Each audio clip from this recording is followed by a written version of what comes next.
കുട്ടിയാണ്.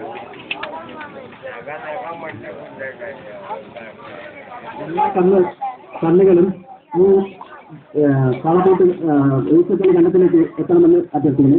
ഈ പരിപാടിയുടെ അധ്യക്ഷൻ സ്ഥാനം അലങ്കരിക്കുന്നതിന് വേണ്ടി ബഹുമാനപ്പെട്ട മലപ്പുറം ജില്ലാ deputy collector Shri UK Gopalakrishnan sir അവരുടെ ആദരപൂർവ്വം ഈ വീഡിയോയിലേക്ക് അധ്യക്ഷ സ്ഥാനത്തേക്ക് ക്ഷണിച്ചുകൊണ്ട് ഞാൻ നിർത്തുന്നു. ഊർജ്ജവുമായി ബന്ധപ്പെട്ട പ്രവർത്തിക്കുന്ന കന്നുകാലികളുടെ ഉടമസ്ഥന്മാരെ, അതുപോലെ തന്നെ അതുമായി ബന്ധപ്പെട്ട തൊഴിലാളി സുഹൃത്തുക്കളെ, ഇന്ന് ഇവിടെ ഈ ഗ്രാമത്തിന്റെ ആകെ ഉത്സവമായി മാറ്റിക്കൊണ്ട് ഒരു ഊർജ്ജത്തൊളി മത്സരം നടക്കുകയാണ്. നമ്മളുടെ കാർഷിക വൃത്തിയുടെ ആഘോഷമാണ് സത്യത്തിൽ കാളപൂട്ടും അതുപോലെ തന്നെ ഊർജ്ജത്തൊളിയുമൊക്കെ. നമുക്കറിയാം, മുമ്പൊക്കെ കൃഷി എന്ന് പറഞ്ഞാൽ, കുറച്ച് കൃഷിയുണ്ട് എന്ന് പറഞ്ഞാൽ അത് നെൽകൃഷിയാണ്.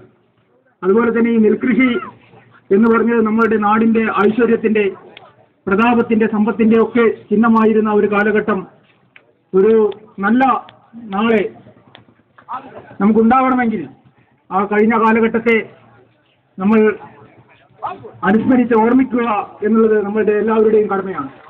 നമുക്കറിയാം, മുൻകാലങ്ങളിൽ നമ്മളുടെ പ്രദേശം, നമ്മളുടെ രാജ്യത്തിന് ആവശ്യമായിട്ടുള്ള കാർഷിക നെൽകൃഷി മുഴുവൻ ഉൽപ്പാദിപ്പിക്കാൻ നമുക്ക് കഴിഞ്ഞിരുന്നെങ്കിൽ ഇന്ന് നമുക്ക് ആവശ്യത്തിനുള്ളത് പോയിട്ട് അതിന് പോലും ഉൽപ്പാദിപ്പിക്കാൻ പറ്റാത്ത രീതിയിൽ സ്വയം ഉൽപ്പാദിപ്പിക്കുന്ന രീതിയിലേക്ക് മാറേണ്ട ഒരു കാലഘട്ടത്തിലാണ് ഈ തരത്തിലുള്ള ഒരു ഉത്സവം നടക്കുന്നത് എന്നുള്ളത് വളരെ പ്രസിദ്ധമായ കാര്യമാണ്. ഇന്നലെ വരെ കൃഷിയെ, കാർഷിക വൃത്തിയെ കൊണ്ടു നടക്കുകയുള്ള, തന്റെ ജീവിതം